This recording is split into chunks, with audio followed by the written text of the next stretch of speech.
ito ay rated SPG. Striktong patnubay at gabay ng magulang ang kailangan. Maaaring may masiselang tema, lengguwahe, karahasan, sexual, horror o droga na hindi angkop sa mga bata.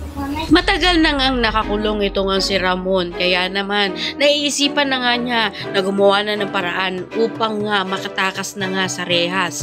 Nang dumating naman nga ang ama nga nito, tinanong nga niya kung bakit nga ba wala man lang silang ginagawa upang sa gayon makatakas na nga siya.